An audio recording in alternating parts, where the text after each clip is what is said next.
부당한 일 당할 때 좀 있으시죠? 뭔가 이건 불의하다, 이건 부당하다라고 느낄 때가 좀 있을 겁니다. 살아가다 보면은, 내가 뭔가 진심을 다해서, 다 이렇게 사람들에게 했는데, 근데 그것이 오해가 되어서 뭔가 나에게 비난으로 다가오거나, 또는 직장에서도 부당한 질책을 당할 때가 있죠.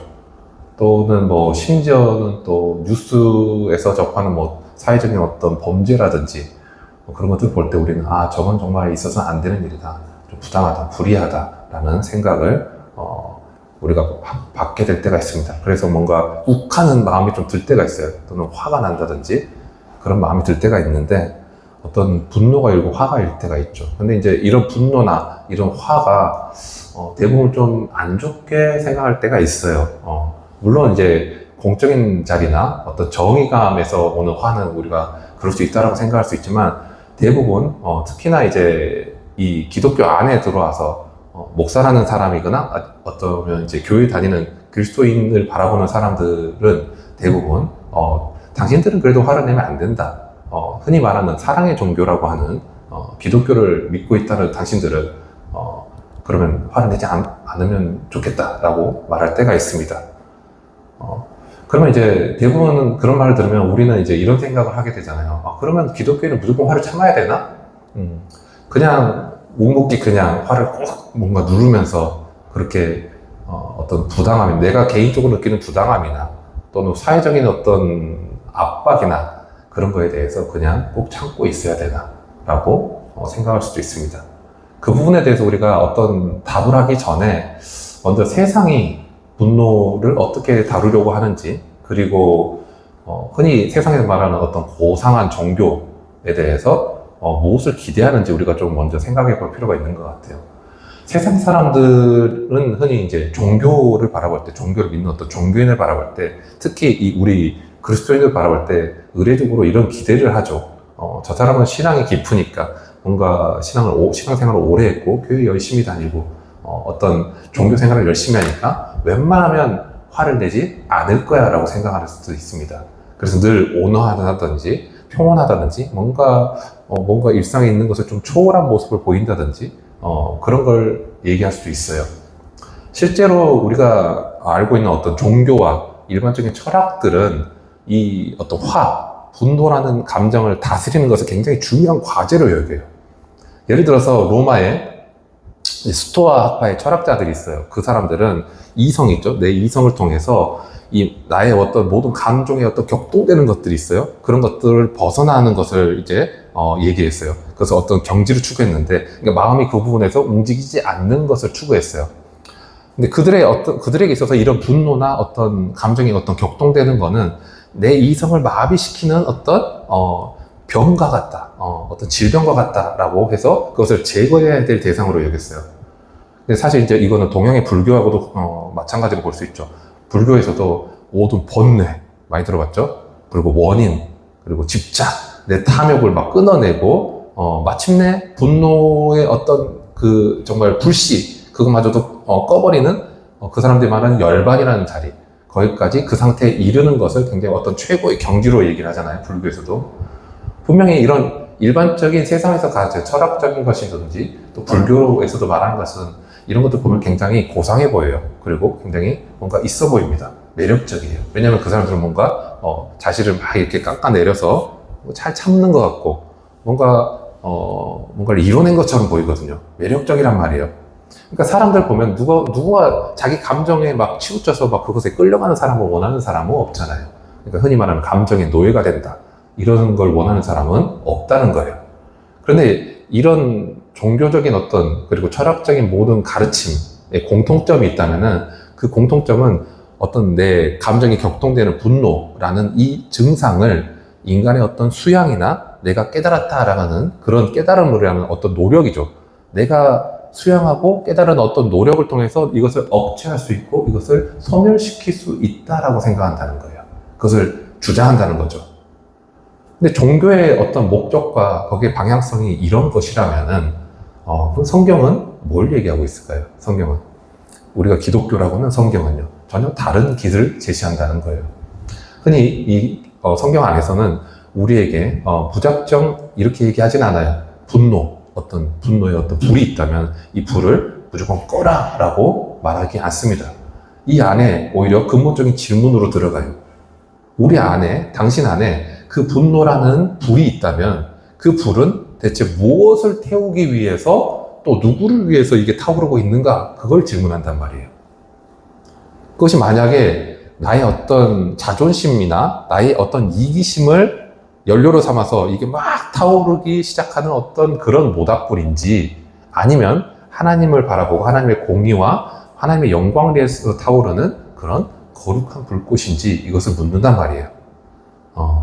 여러분, 그럼 성경적인 목표는 무엇일까요? 이 분노라는 감정을 무조건 제거하고 억누르고 내가 제어하는 그런 것이 목적이 아니라, 내가 가지고 있는 이 분노를 하나님의 그 박동에 있죠. 하나님이 움직이는 박동에 내가 맞추는 겁니다. 그러니까 내 마음의 주파수를 하나님의 주파수에 정렬시키는 거라고 볼 수 있어요. 주파수를 맞춘단 말이에요. 그리고 오늘 이 말씀, 우리가 볼 말씀에는 이 주파수를 맞추는 내 마음의 주파수하고, 주파수라고 하니까 좀 이해가 안 되나요? 주파수를 생각해보면 이렇게 위로 갔다고 아래로 갔다 이렇게 박동에 있죠. 그래프가 있죠. 근데 그 그래프에, 하나님의 그 그래프에 나를 맞춘다, 그 얘기예요. 그 마음의 그래프를 맞춘다라고 했을 때 그것을 실패하는 사례를 볼 수 있어요. 그리고 그것을 어떻게 맞추는지를 또 볼 수 있습니다. 오늘 말씀 보면 요나서를 볼 수 있어요. 요나서 보면은, 자, 요나가 화를 내고 있습니다. 오늘 말씀 보면 요나가 화를 내고 있는데, 이 요나의 분노를 우리가 이해하기 위해서는 당시의 어떤 시대적인 배경을 조금은 알아야 돼요. 요나의 주적이었던 나라 아수르가 있죠. 아수르라는 나라는 어떤 나라인가요? 아수르, 그 당시에 어떻게 보면은 최강의 제국이죠.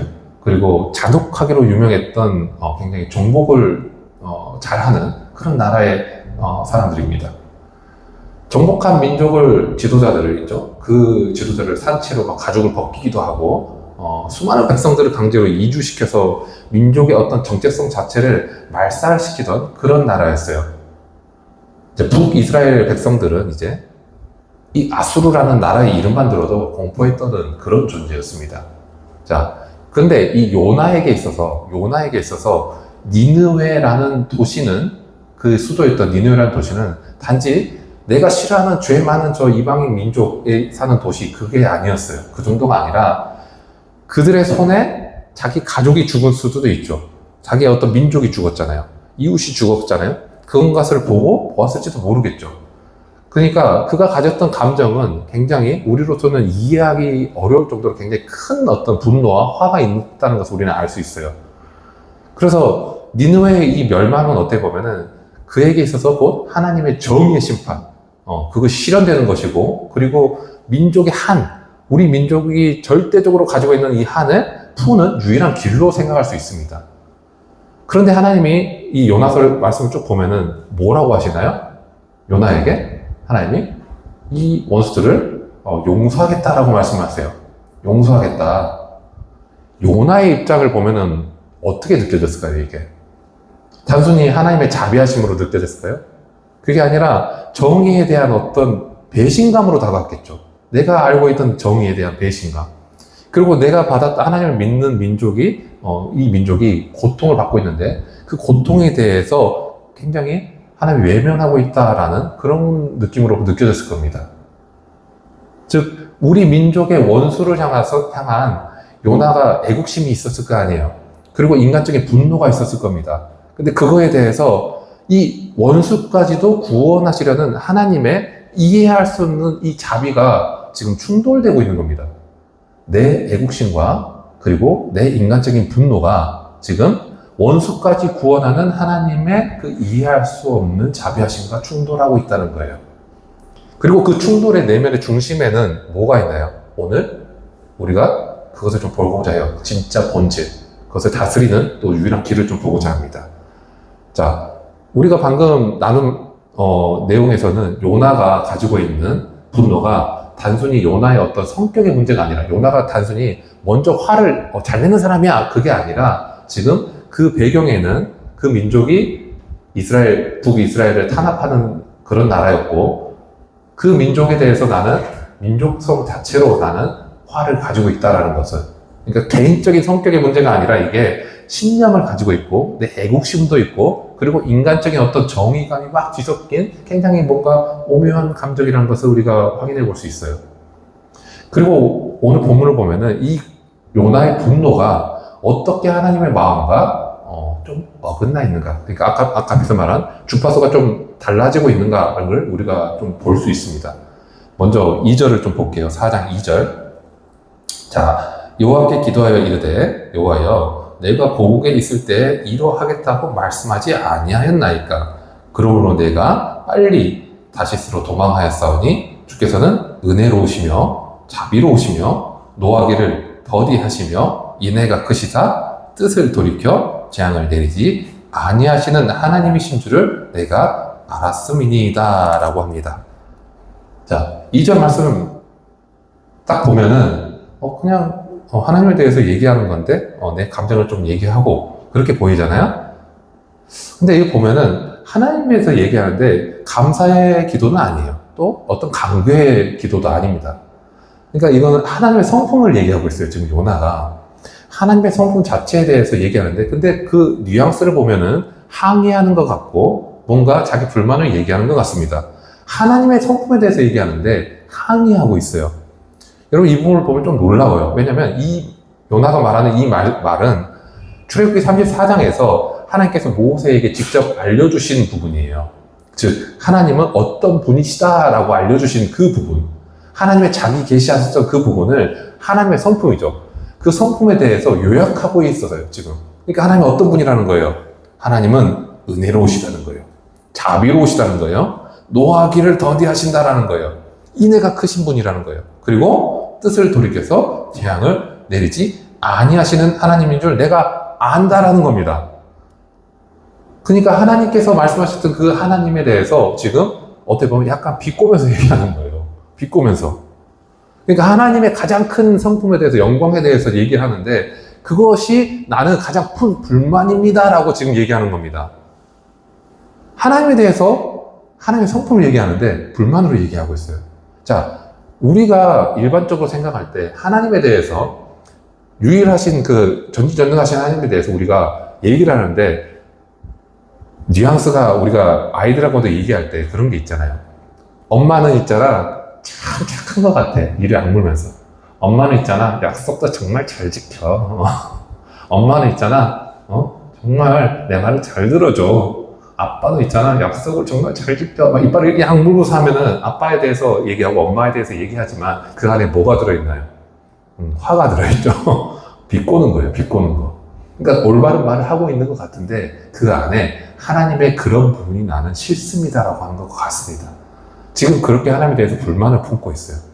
근데 우리가 여기서 바라볼 거는 하나님이시잖아요. 우리가 자식에 대해서, 자식이 나에 대해서 그렇게 말하면 우리가 마음이 좀 상하잖아요. 그렇죠? 하물며 우리가 함께 있는 사람들도 나에 대해서 그렇게 말하면 우리가 마음이 상해요. 근데 우리가 4절을 보면은 하나님의 반응을 볼 수 있어요. 요나의 이 말에 대해서 하나님의 반응을 볼 수 있는데 하나님의 반응은 이 요나에 대해서 굉장히 불경하잖아요. 하나님의 선지자입니다. 하나님이 친히 택하시고 부르시고 말씀하신 선지자예요. 근데 그 선지자를 향해서 선지자가 그런 마음을 푸는데 그 선지자에게 진노하지 않으시고 오히려 질문을 하십니다. 4절을 보면은 뭐라고 말씀하시나요? 여호와께서 이르시되 내가 성내는 것이 옳으냐라고 하십니다. 이걸 쉽게 요즘 말로 하면 네가 화내는 게 맞아? 이 말이에요. 너가 그렇게 화내는 게 맞아? 이 말입니다. 자, 근데 우리가 잠깐 볼 수 있는 거는 그거예요. 지금 하나님이 요나의 감정 자체를 지금 비난하는 것처럼 보이나요? 그렇진 않아요. 화를 내는 게 옳으냐 이 말은 지금 너가 화를 내고 있는 그 부분에 대해서 네가 화를 내고 있는 그 부분에 대해서 너가 한번 스스로 돌아봐라. 그게 정당하냐 그 말입니다. 요나야 내가 화를 내는 거, 그 근거, 그 방향이 진짜 옳은 것이냐라고 묻고 있는 거예요. 자, 하나님께서 이렇게 묻는 것은 우리로 하여금 요나에게 그러니까 요나에게 그 마음을 지금 돌아보게 하고 아까 우리가 말한 주파수로 한다면 나의 마음과 하나님의 주파수를 지금 맞추시는 방법 중에 하나입니다. 물어보시는 거예요. 너가 정말로 화내는 것, 너가 지금 감정을 느끼고 생각하고 있는 것, 그게 정말 맞아? 라고 묻는 겁니다. 이게 하나님께서 우리를 인도하시는 한 첫 번째 방법이에요. 그리고 오늘 본문은 아니지만 뒤에 요나에게 하나의 또 사건이 나오죠. 요나가 다 전도를 한 다음에, 대충 했죠. 전도를 한 다음에 이제 언덕배기 위에 앉아서 딱 앉아있는데 박노쿨이 와서 자기를 가려주죠. 그늘을 만들어줘요. 그 사건을 통해서 이제 하나님께서 그 사건을 통해서 하나의 시청각 교육을 해주시는 거예요.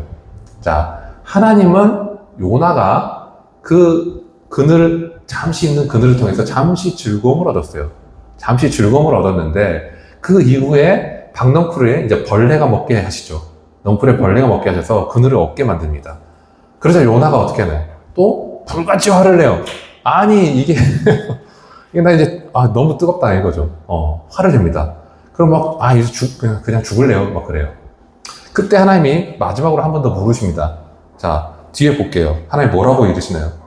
자, 9절입니다. 4장 9절. 내가 이 박넝쿨로 말미암아 성내는 것이 어찌 옳으냐라고 하십니다. 어찌 옳으냐라고 하세요. 그리고 10절 보면은 내가 수고도 아니하고 재배도 아니하였고 하룻밤에 났다가 하룻밤에 말라버린 이 박너쿨을 아꼈거든. 하물며 이 큰 성읍 니느웨에는 좌우를 분별하지 못하는 자가 12만여 명이요 가축도 많이 있나니 내가 어찌 아끼지 아니하겠느냐라고 말씀을 해주십니다. 하나님께서 지금 하나의 지금 느꼈던 감정이에요. 불의함과 부당함에 대해서, 하나님에 대한 부당함, 되어진 일에 대한 부당함을 지금 느끼는 요나에 대해서 너가 화내는 게 옳으냐라고 말씀을 먼저 물어보시면서 다시 한번 마음의 방향을 지금 바로 잡아라 라고 제시를 해주십니다. 그러고 나서 하나의 사건, 시청각 교육을 하나를 해주는 거예요. 너가 생각하고 있는 그 감정과 너가 생각하는 그 기준을 내가 어떤 식으로 지금 바라보고 있는지 한번 봐라라 하면서 박농골 사건을 일으켜 주셨어요.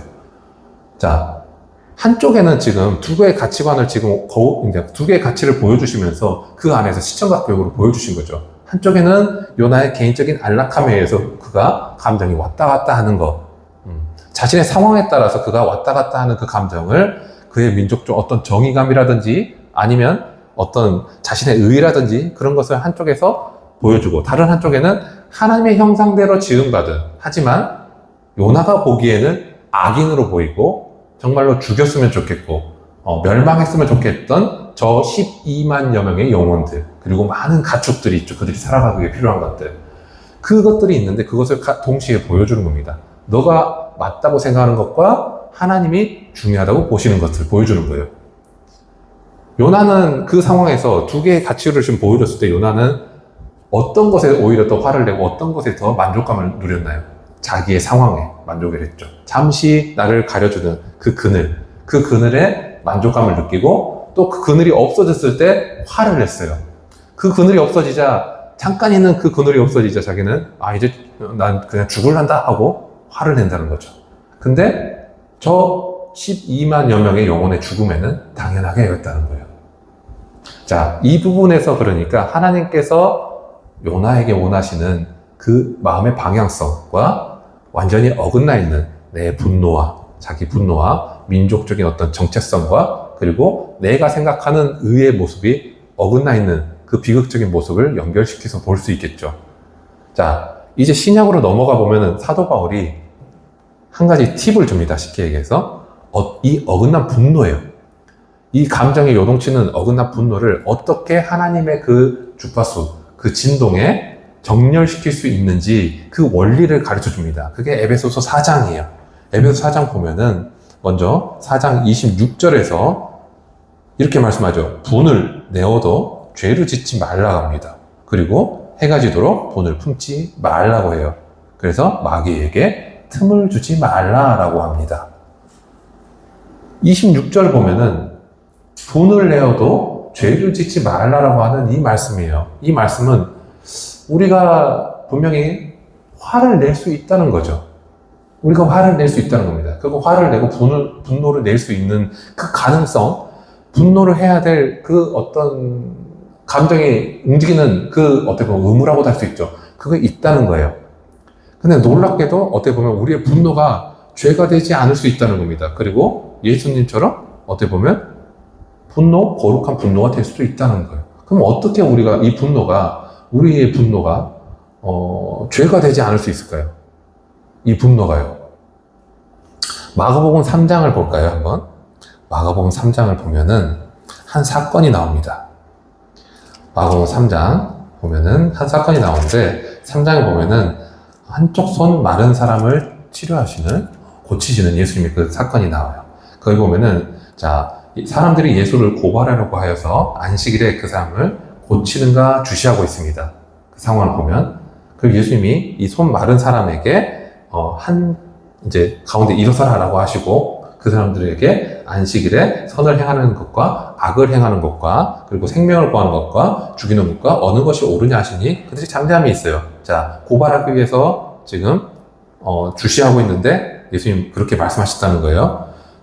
그런데 5절을 보면은 이렇게 이제 성경에 되어 있죠. 그들의 마음이 완악함을 탄식하사 노하심으로 라고 되어 있고 그들을 돌로 보시고 그 사람이 이르실 때 내 손을 내밀라 하시니 내밀면 그 손이 회복되었더라 라고 합니다. 즉 손이 마른 사람을 치료하시는 사건인데 그게 전후사정은 그렇게 되어 있다는 거예요. 여기서 보면은 3장에서 노하심이라는 예수님이 노하셨다라고 합니다. 이 노하심과 오늘 앞에 본문에서 이제 바울이 분냄이라고 한 단어는 같은 단어예요. 같은 단어인데 근데 어떻게 예수님의 이 분노죠. 예수님의 분노는 거룩한 분노가 되고 우리가 분노는 왜 죄가 될까요? 우리가 화내는 것. 성경에서 예수님의 이 분노를 설명할 때 굉장히 중요한 한 단어를 덧붙이고 있습니다. 이거는 그들의 마음이 완악함을 탄식하셨다는 거예요. 그 탄식하셨다는 말은 함께 슬퍼하고 고통스러워 하셨다라는 의미입니다. 그러니까 그 비밀의 열쇠요. 이 거룩한 분노에 대한 키포인트는 뭐냐면은 이 분노가 동반된 감정이 있다는 겁니다. 또 다른 감정.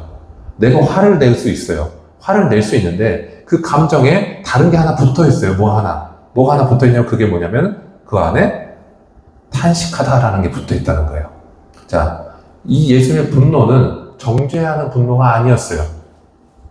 예수님의 분노는 이 하나님의 형상이 망가진 이들에 대한 아버지의 마음, 긍휼과 사랑의 마음이 함께 있는 그런 탄식이었다는 겁니다. 그래서 그것에 대해서 아파하는 눈물이었고 이 생명을 잃어가는 자들에 대한 사랑에서 터져나오는 그런 외침이었다는 거예요. 그러니까 이걸 쉽게 얘기하면 그겁니다. 이 노함, 분냄에 대한 에너지가 하나님의 마음, 이 긍휼이라는 샘에서 솟아나는 그런 마음이었다는 거예요. 그리고 이것이 바로 우리가 정렬해야 돼, 우리가 맞춰야 돼, 추구해야 돼 그런 화내는 모습이라는 겁니다. 우리는 이 분노에 대해서 얼마나 하나님의 이 탄식과 긍휼이 함께하고 있는지 나를 한번 바라볼 수 있겠죠. 아니면 요나처럼 나의 어떤 연민이나 나의 의나 나의 어떤 신념이 가득하고 있을까요? 바울이 분을 내어도 죄를 짓지 말라라고 하는 이 경고하는 이유는 우리의 이 분노가 너무나 쉽게 이 예수님이 가지셨던 이 거룩한 슬픔이죠. 그것을 탄식하심을 잃어버리고 자기 의와 자기 어떤 연민과 자기 신념의 그것으로 변질될 수 있기 때문이에요. 굉장히 쉽게.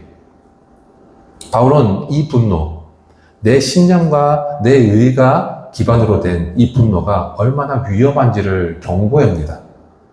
그래서 그것을 이런 식으로 풀어줘요. 26절, 오늘 에베소서 26절 보면 뭐라고 하나요? 4장 26절 보면 분을 내어도 죄를 짓지 말며 해가 지도록 분을 품지 말라라고 합니다. 해가 지도록 분을 품지 말라고 해요. 여기서 해가 진다는 것은 단순히 24시간의 어떤 유효 기간을 말하는 것이 아니에요. 이것은 분노라는 감정이 해결되지 않은 채, 즉 내 신념과 내 의와 나의 기준에 의한 이 분노라는 것을 지금 이것이 해결되지 않은 채 내 마음속에 이 분노가 그대로 방치되는 그 상태를 그대로 가져가지 마라 그 얘기예요. 여러분 분노라는 거, 화라는 거는 우리가 불로 많이 비유를 하잖아요. 불 같은 분노, 불로 비유를 하는데 이 분노는 그러니까 불 같아요. 쉽게 얘기해서. 근데 이 불꽃을 보면 어떤가요? 처음에 불꽃이 탁 튀었을 때 그때는 굉장히 작아요. 부싯돌 여러분 해보고 라이터 이렇게 딱 해보면 한번 탁 하면 되게 작잖아요. 아주 작은 불꽃입니다. 근데 이 작은 불꽃은 쉽게 끌 수는 있어요. 쉽게 끌 수는 있지만, 처음 튀었을 때는 쉽게 끌 수 있지만, 근데 그것이 한번 불이 붙고, 그것이 그대로 가만히 놔두게 되면 어떻게 되나요? 그건 걷잡을 수 없이 불이 커집니다. 쉽게 얘기해서. 아주 작은 불꽃이지만, 그것이 불이 붙고, 가만 놔두면 그 불이 확 커진단 말이에요. 그것과 같아요. 그것을 우리가 이 화라는 것, 내 신념과 내 의와 나의 기준에 의한 분노를 내가 그것을 그대로 품고 있으면은 이것이 내 안에 밤사이에 나를 휘젓고 다닌단 말이에요. 그래서 내 의와 내 신념이라는 이 마른 장작에 이것이 불꽃이 옮겨 붙어서 아침에는 그리고 이후로는 걷잡을 수 없이 큰 불이 되어서 나를 그것이 집어삼킨다 그 말입니다. 그래서 바울이 이것을 뭐라고 하나요? 넘기지 마라 그 말이에요. 넘기지 마라. 해가 지도록 불을 품지 마라 라고 하는 겁니다. 그래서 그것이 어떤 식으로 이어진다라고 하나요? 바울은 마귀에게 틈을 주지 마라 라고 해요. 그것이 마귀에게 틈을 주는 것이다 라고 하는 설명입니다. 자, 여기서 틈이라는 것은 장소와 공간을 의미하는 토포스라는 단어예요. 자, 이 장소와 공간이라는 것인데, 그러면 이 틈이라는 것을 생각해보면 우리가 해결되지 않는 분노를 품고 그것이 시간이 그대로 지나버릴 때, 그때 우리는 사탄에게, 마귀에게 우리의 마음의 한 공간을, 틈이 공간이라고 했잖아요. 우리의 마음의 한 공간을 합법적으로 내어줬다라는 거예요. 이 의미는 합법적으로 내가 내어줬다는 겁니다. 그러니까 그 마귀가 나의 안에서 작용할 수 있도록, 그가 작전 기지를 세워서 나를 움직일 수 있도록 합법적으로 내어줬다라는 거예요. 틈을 줬다라는 거는. 근데 그러지 말라는 거예요. 그러면 그 안에서 사탄이, 마귀가 우리를 향해서 합법적으로 끊임없이 속삭일 수 있겠죠. 왜? 그 화를 빌미로 삼아서 당연하다고 나를 속이고 그것을 나를 이끌어가게 된다는 겁니다. 그래서 뭐라고 속삭이나요? 너는 피해자야. 너의 잘못은 없어. 저 사람이 악인이야. 저 사람이 잘못한 거야. 용서하면 네가 바보 되는 거야. 이렇게 속삭이는 거죠. 결국 그런 이 어긋난 분노는 사탄의 합법적으로 들어간 그 자리에 가장 강력한 무기가 된다는 겁니다. 그래서 나를 아무렇지도 않게 좌지우지하게 돼요. 그래서 바울은 31절에서 굉장히 단호하게 명령을 하죠. 31절 보면 너희는 모든 악독과 노함과 분냄과 떠드는 것과 비방하는 것을 모든 악의와 함께 버리라 라고 합니다. 이 모든 것, 그러니까 안 좋은 거예요. 쉽게 얘기해서. 안 좋은 것, 악의, 모든 악의, 이 모든 것은 결국에는 나라는 우상을 섬기는 분노의 굉장히 추악한 표현들이라는 것을 우리는 알아야 돼요. 자, 이 부분에 대해서 조금 더 설명을 드리자면은 이런 겁니다. 이것을 예배의 관점이죠. 우리는 예배하잖아요. 우리는 삶이 예배가 되어야 된다고 하잖아요. 즉, 예배는 뭐예요? 하나님을 예배한다라고 하는 그 하나님을 높이고 하나님을 찬양하는 그 예배의 본질이 있잖아요. 자, 예배의 관점으로 이 화, 분노를 앞에 있는 이 바울의 관점으로 우리가 해석을 하면 어떻게 되나요? 이거를 쉽게 좀 설명을 해주면 여러분들이 이해하기 쉽게 하면 우리가 가지고 있는 이 분노, 내 자신을 기반으로 한 이 분노의 뿌리는 자기라는 우상에게, 나라는 우상에게 바치는 제사가 될 수 있다는 거예요. 내가 나를 기반으로 한 나라는 우상에게 바치는 희생제사를 우리는 드리고 있을 수 있다는 겁니다. 근데 하나님의 마음이죠. 거기에 맞춘, 주파수를 맞춘 분노, 화는 하나님의 영광이라는 하나님의 제단에 드리는 거룩한 불꽃이 된다는 겁니다. 예배라는 관점으로 이렇게 해석을 하면은. 그러면 우리가 화가 막 날 때, 분노가 막 폭발할 때, 우리는 질문을 해볼 수 있겠죠. 이 예배 관점으로 보면은 나는 지금 누구를 예배하고 있지? 물론 그게 쉽지 않아요. 화날 때 이거 생각할 사람 별로 없겠죠. 화가 날 때 갑자기 난 누구한테 예배하고 이렇게 생각할 사람 많이 없을 거예요. 근데 그때 한번 생각을 해보는 거예요. 정말 그게 가능하다면 한번 내 마음을 한번 쑥 내려놔놓고 한번 생각을 해보는 겁니다. 이 화가 누구를 향하고 있지? 나는 지금 누구를 예배하고 있지? 한번 생각을 해보는 겁니다. 나의 어떤 상한 자존심과 내가 침해당했다고 생각하는 나의 어떤 권리와 또는 어떤 내가 계획한 것이 무너졌는데 그 무너진 계획 때문에 내가 지금 분노하고 있다면, 화를 내고 있다면, 그럼 나는 지금 어떻게 보면은 나 자신의 기반에서 그것을 나라는 우상에게 지금 내가 내 감정을 제물로 계속해서 올려놓고 있다라는 것으로 해석해 볼 수 있겠죠. 반면에 나랑 크게 상관이 없는 것 같아요. 근데 하나님의 이름이 모독당합니다. 하나님의 진리가 왜곡돼요. 또는 연약한 자들, 정말로 사회적으로 연약한 자들, 그리고 그 하나님을 믿지만 정말 어렵게 살아가는 그런 분들이 있겠죠. 그런 자들이 억압받는 것에 대해서 마음이 아파합니다. 거기에서 화가 나요. 그렇다면은 그 분노는 하나님의 영광이라는 제단 위에 드려지는 거룩한 예배 행위가 될 수 있겠죠. 이런 어떤 이 복음의 진리를 우리가 삶에 적용할 때 좋잖아요. 적용할 때 근데 우리가 두 가지 함정이 있어요. 문제는 뭐냐면 이 것에 대해서 내가 거룩한 분노의 어떤 또 가면을 쓸 수 있다는 거예요. 거룩한 분노라는 어떤 가면을.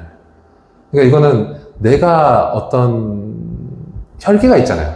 내가 가진 어떤 혈기가 있고 또 미움도 있습니다. 내가 어떤 것을 비판하는 어떤 비판적인 성향도 있을 거예요. 근데 거기에 그것을 하나님의 공의나 내가 진리를 수호해야 된다라고 하는 어떤 그 거룩한 가면 뒤에 내가 숨는 것을 행할 수 있다는 겁니다. 그러니까 내 스스로를 보면은 어떤 불의를 보고서 예레미야와 같이 내가 막 눈물을 흘리고 막 탄해하고 하면서 내가 예레미야가 된 것처럼 정말 슬픈 마음을 느끼면서 그렇게 화를 느낄 수도 있어요. 근데 실제로 내 삶을 보면은, 내 마음의 움직이는 걸 보면은 어떤 상황에 내가 힘들까라고 생각하면, 저 둘째 동생이죠. 동생이 아버지 재산을 절반을 가져갔다가 돌아왔을 때, 아버지가 자비를 베풀었을 때 거기에서 견디지 못하는 탕자의 그런 마음이 내 안에 있을 수도 있다는 거예요. 거기에서 견디지 못하는 탕자의 마음, 이 형 같은 마음이죠. 그러니까 그런 마음이 있을 수 있다는 거예요. 그것을 연결시켜서 보면은 오늘 니느웨의 구원을 보고 분노했던 요나의 모습도 그렇게 볼 수 있다는 겁니다. 이런 가면을 쓸 수 있다는 거예요. 우리가 이런 가면을. 그럼 이걸 어떻게 벗을 수 있을까요? 우리는 예수님의 분노를 기억해야겠죠. 예수님 분노하실 때는 어떻게 분노하셨나요? 동시에 아까 앞에서 본 것처럼 탄식하셨다는 거예요. 탄식하셨다. 그리고 슬퍼하셨다는 거예요. 애통하셨다는 겁니다. 죄를 미워하시긴 하지만 그 안에 긍휼이 항상 기반으로 돼 있어요. 정죄하지 않으신다는 겁니다. 그 아픈 마음이 같이 있다는 거예요. 근데 만약에 우리의 이 분노 속에 죄인에 대한 긍휼과 눈물과 애통이 전혀 없이 그를 정죄하고 싶고 그를 죄를 이렇게 찌르고 싶고 죄를 뭔가 드러내고 싶은 그 정죄의 쾌감이 있잖아요. 다 드러냈을 때 우리는 굉장히 쾌감을 느끼거든요. 아, 그럴 줄 알았어. 저봐, 내가 말한 게 생각한 게 맞았지. 라고 하는 어떤 쾌감이 있습니다. 근데 거기에 대한 날카로운 비판과 쾌감만이 남아있다면, 그렇다면 그것은 하나님의 마음과 좀 반대된 마음이 될 수도 있다는 거예요. 그런 가능성이 있다는 거죠. 그리고 두 번째 함정은 뭐냐면 감정적인 용서에 덫에 빠질 수 있다는 거예요. 이건 뭐냐면 용서를 전적으로 감정의 문제로 생각하는 겁니다. 용서하고 싶은 마음이 들 때까지 기다리겠다라고 말하는 거예요. 내 마음이 안 움직이니까 용서한 마음이 들 때까지 난 그냥 가만히 있어. 왜? 내 마음이 안 움직여. 라고 생각하는 겁니다. 물론 감정의 회복이 굉장히 중요해요. 감정 회복이 굉장히 중요합니다. 근데 성경적인 용서는 감정의 시작이 아니에요. 성경에서 말하는 용서는. 이 성경에서 말하는 용서는 뭐냐면 감정을 측정하는 어떤 그 온도계가 아니라 판사가 판결을 내리면 꽝꽝꽝 하는 의사봉 있죠. 그것과 같아요. 무슨 말이냐면 내 감정의 상태와 상관이 없이 십자가에서 받은 용서로 인해서 내가 그것을 근거로 내가 의지적으로 선포하는 법적인 선언과 같아요. 용서가. 그렇기 때문에 예수님이 그 자리에서 다 나를 용서하셨다라는 그 선언이 있으니까 나는 용서받았고 거기에 대해서 감정이 움직이기도 하잖아요. 그것과 같아요. 먼저 의사를 결정하는 겁니다. 그러다 분노가 우리가 치밀어 오르고 내가 감당할 수 없고 나는 감정이 안 움직인다고 하고 도저히 나는 용서할 수 없다라고 할 때 어떻게 우리는 하나님 마음에 정렬시킬 수 있을까요? 이 마음을. 어떻게 할 수 있을까요? 여러분, 감정 움직이는 게 쉽나요? 용서가 쉽나요? 용서가 어렵잖아요. 우리가 그럴 때 가장 먼저 던져야 될 질문이 하나 있습니다. 아까 앞에서도 잠깐 다뤘던 문제예요. 내 분노, 이 분노가 하나님의 이름과 하나님의 영광을 위한 것인가? 아니면 내 신념과 내 기준과 내 자존심을 위한 것인가? 라는 질문을 해볼 수 있어요. 우리는 스스로에게. 예를 들어서 사회적으로 뭔가 불이한 것을 봤습니다.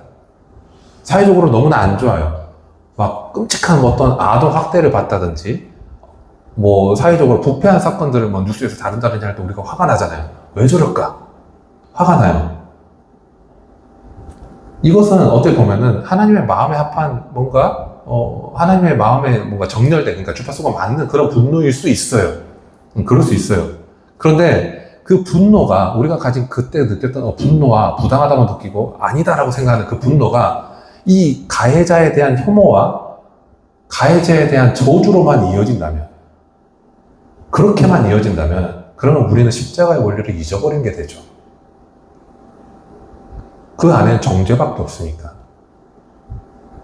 우리는 그러니까 공의로운 심판을 하나님께 맡기면서 기도할 수 있어요. 그리고 동시에 이 땅에 상처받은 그 하나님을 믿지 못하고 헤매는 그 사람들을 위해서 우리가 할 수 있는 사랑의 실천이 무엇인지 찾아볼 수도 있습니다. 또 한 가지 예가 있다면 개인적인 관계 속에서 이런 일이 일어날 수 있겠죠. 나를 무시하는 친구가 있을 수 있어요. 그리고 직장 동료도 있을 수 있겠죠. 또는 내게 상처 준 어떤 배우자가 있을 수 있어요. 가족이 있을 수 있다는 겁니다. 그 부분에서 분노가 안 사라질 수도 있다는 거예요. 용서가 안 돼요. 이건 넘어가지가 않는 겁니다. 그러니까 넘어간 것처럼 느껴지는데 그걸 생각하면 또 화가 나요. 아, 또 생각해보니까 화가 나네? 이런 거예요. 안 넘어가지는 겁니다. 거기에 있어서 오늘 바울이 말하는 이 에베소서에 나온 해가 지도록 분을 품지 말라는 이 말씀은, 그러면은 오늘 잠들기 전에 이 문제에 대해서 어떻게 내가 이걸 다가가야 될까요? 내가 용서할 수 없는 이 부분에 대해서. 이거는 이렇게 생각하면 쉽습니다. 아까는 의사봉이라고 했잖아요. 내 권리를 포기하는 거예요. 내 권리를.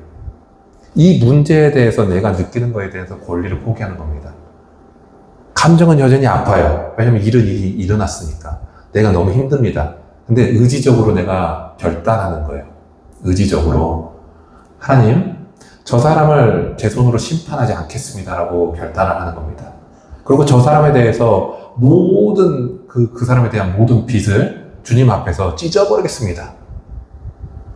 저를 용서하신 것처럼 저도 그를 용서하기로 결단하겠습니다. 라고 판사봉 땅땅땅 두드리듯이 그렇게 결단하는 겁니다. 마음속으로 여전히 아플 수 있어요. 마음속으로 괴로울 수 있습니다. 여전히 내 감정은 저 사람 볼 때마다 막 화가 치밀어 올라요. 속이 막 뒤틀리고 막 위가 꼬이는 것 같아요. 근데 그럴지라도 내 의지를 다해서 하나님 앞에서 선포를 하는 겁니다. 주님이 다 해결하셨다라고. 이런 식으로 해보는 것도 있겠죠. 그 결단을 해보고 선포를 해보는 겁니다. 사실 감정의 이 평안과 회복은 이 순종의 결단에서 하나님께서 부어주시는 은혜의 선물로 따라오는 경우가 많습니다. 즉 우리가 믿음에 대해서, 구원의 확신에 대해서, 이 구원의 은혜에 대해서 우리가 그 순서를 생각해보면 이건 어느 정도 적용이 쉬울 거예요. 즉 주님이 분명히 나를 위해서 죽으셨다는 것을 내가 믿고 받아들일 때 그 은혜가 우리에게 오잖아요. 그렇죠? 그건 우리가 의지적으로 어느 정도 결단한 부분도 있습니다. 하지만 분명 그거는 은혜예요. 은혜입니다. 근데 그것을 해보라는 거예요. 감정적의 부분에서도. 그래서 해가 지기 전에 분을 푸는 이 복음적인 실천을 한번 해봐라 라는 겁니다. 근데 문제는 이거죠. 지식적으로는 다 알겠어요. 용서해야 되는구나. 이걸 풀어야 되는구나. 알겠어요. 근데 문제는 그거예요. 우리가 너무도 연약하고, 너무나 어떻게 보면 이기적이고, 나 자신을 먼저 생각하고, 그렇기 때문에 내가 스스로 느끼는 이 분노가 너무나 크기 때문에, 이 아픔이 너무나 크기 때문에 거의 항상 나라는 이 우상을 향해서 내 스스로 제사를 드리는 것으로 우리는 항상 변질된다는 거예요. 내 삶이, 내 감정이. 우리는 연약하니까. 잘 하고 싶은데 항상 나도 모르게 하다 보면은 나 스스로에게 나를 높이는 이 제사로, 즉 내 감정에 치우쳐서 그렇게 나의 그냥 상황에, 감정에 이끌려 가버린다는 겁니다. 우리가 내 안의 힘으로는 이걸 이길 수가 없어요. 이 우상을, 나라는 우상을 내 힘으로는 깨뜨릴 수가 없습니다. 그렇다면 이 무섭잖아요. 그리고 힘 있는 이 우상에 대해서, 그리고 나라는 우상을 숭배하고 있는 이 부분에 대해서 이 어긋난 분노의 방향을 어떻게 바로잡을 수 있을까요? 내 힘으로는 불가능해요. 요나도 실패했습니다. 많은 사람들이 실패했어요. 우리도 날마다 넘어지잖아요, 그 부분에. 이 절망적인 진단이죠. 이 앞에서 복음은 우리를 어디로 데리고 가나요? 복음은, 말씀은 우리를 갈보리 언덕, 그 십자가 앞으로 데려갑니다. 십자가를 생각해 보세요, 여러분. 그 안에는 무엇이 있나요? 하나님의 분노하심이 있죠. 그리고 하나님의 사랑이 공존합니다. 그리고 그 두 가지가 완벽하게 조화를 이루고 있어요. 십자가를 한번 여러분 자세히 보세요. 그 안에는 이 인류의 모든 죄악과 불의를 향한 하나님의 거룩하신 분노가 있습니다. 공의가 있다는 거예요, 공의. 하나님은 죄를 절대로 가볍게 여기지 않으십니다. 죄는 분명히 죄의 값을 치러야 돼요. 그 죄의 값은 우리가 상상할 수 없을 만큼 거대하고 무서운 값이에요. 우리가 감당할 수 없는 값입니다. 죄의 값은요. 그런데 그 죄의 값, 그 진노가 누구에게 다 쏟아졌나요? 죄가 없으신 분. 하나님의 아들, 예수 그리스도께 남김없이 다 쏟아졌습니다. 그분께 다 쏟아졌어요. 십자가는 우리의 모든 이 자기 중심적인 분노죠. 나를 우상 숭배하고 있는 이 분노를, 그리고 그 분노를 받아야 할 진노를, 하나님의 이 의로운 진노죠. 이것을 예수 그리스도께서 대신 모조리 다 받으신 자리입니다. 그것만이 다일까요? 진노만 있나요? 십자가는 동시에 뭐가 있나요? 그 진노의 대상인 우리를 향한 하나님의 끝없는 자비하심과 사랑이 확증된 자리입니다. 같이 있어요. 그러니까 하나님은 우리를 너무나 사랑하시죠. 그래서 우리를 향한 진노를 거두시기 위해서 친히 자기 아들을 희생제물로 내어주셨습니다. 그게 십자가예요. 이렇듯 십자가는 하나님의 공의로운 이 분노와 자비로운 사랑이 함께 어우러져 있습니다. 그것이 어우러진 유일한 장소예요. 요나는 그것을 이해할 수가 없었던 거죠. 요나는 이 공의와 자비가 어우러진 이 신비가 십자가에서 완벽하게 이루어진 것을 요나는 이해할 수가 없었던 겁니다. 그 십자가의 진실이 바로 우리의 이 어긋난 분노죠. 어긋난 감정을 하나님의 주파수에 맞추는 유일한 능력이라는 걸 여러분 믿으시기 바랍니다. 에베소 4장 32절 뭐라고 하나요? 서로 친절하게 하며 불쌍히 여기며 서로 용서하기를 하나님이 그리스도 안에서 너희를 용서하신 것 같이 하라라고 말씀합니다. 이 말씀은 우리로 하여금 너희가 다 성인구자처럼 살아, 다 용서해, 그냥 허허 웃으면서 넘겨, 이런 말씀이 아니에요. 나를 향한 하나님의 이 의로운 분노죠. 의로운 분노가 십자가에서 이미 처리되었다라는 그 사실을 우리가 믿을 때 우리는 비로소 나 외에 다른 사람, 심지어 나를 포함해서라도 그 모든 사사로운 분노죠. 개인적인 어떤 감정에 그것을 내려놓을 수 있는 자유를 얻게 되었다라는 거예요. 내려놓을 수 있는 자유. 거기에 더 이상 이끌려가서 나를 그가 좌지우지하는 노예된 상태로 있는 게 아니라 이제는 놓을 수 있는 자유가 우리에게 주어졌다는 거예요. 내가 받아야 될 심판을 누가 대신 받으셨나요? 주님이 대신 받으셨습니다. 그렇기 때문에 나는 더 이상 다른 사람을 내 손으로 심판할 필요가 없어진 겁니다. 십자가는 내가 앉아있던 그 교만한 심판의 자리에 그 자리에서 이제는 내려와서 하나님의 자비의 자리로 옮겨갈 수 있는 유일한 문이 됩니다. 하나님께서 나에게 베푸신 굉장히 그 비상식적인 자리잖아요. 이해할 수 없는 그런 용서예요. 그것을 깨달았을 때 우리는 비로소 나에게 상처 준 그 사람을 향한 나의 정의감, 나의 신념, 나의 의로움이라는 우상을 깨뜨릴 수 있다는 거예요. 여러분, 복음은 우리에게 내 힘으로 분노를 억누르라고 말하지 않습니다. 내 힘으로 그것을 막 이기고 억누르고 딱 깎아내고 그것을 없애봐라고 하지 않아요. 복음은 십자가에 나타난 하나님의 마음을 보여줍니다. 그럼으로써 우리의 어긋난 마음, 내가 가지고 있는 내 의로 인한 이 마음을 하나님의 마음에, 주님의 마음에 맞추도록 우리를 초대하고 있는 거예요. 거기에 맞춰라라고 하는 거예요. 여러분, 분노를 다스리고 용서하는 것은 우리가 가진 평생의 싸움입니다. 평생 영적 싸움이에요. 우리는 수없이 실패하잖아요. 또 요나처럼 하나님께 불평할 수도 있습니다. 그러나 우리에게 소망이 있다는 걸 여러분 믿으세요. 우리 안에는 십자가의 능력, 복음이 있습니다. 우리에게는 이 어긋난 마음을 날마다 교정할 수 있는 성령 하나님이 우리와 함께 계십니다. 우리가 받은 이 용서가 얼마나 큰지 그것을 알면 알수록 내가 이렇게 용서를 받는데 다른 사람의 저 작은 잘못, 그 작은 잘못에 대한 우리의 분노가 얼마나 하찮은 것인지 그거를 알게 될 겁니다. 내 분노가 힘을 잃어간다는 거예요. 주님의 그 마음에 맞출 때마다. 여러분, 이번 한 주, 그리고 여러분의 마음을 막 불태우고 요동시키는 그 분노의 불길을 십자가의 보혈 앞에 가져가 보시기 바랍니다. 주님 앞에 한번 가져가 보세요. 그래서 나를 파괴적으로 막 파괴시키고 나를 요동시키고 나를 막 주관하는 그 분노의 노예로 살아가는 것이 아니라 하나님의 마음에 나를 맞춘 그 거룩한 분노하심과 용서를 실천하는 하나님의 마음에 합한 자로 살아가는 우리 모두가 되기를 주님의 이름으로 축원합니다.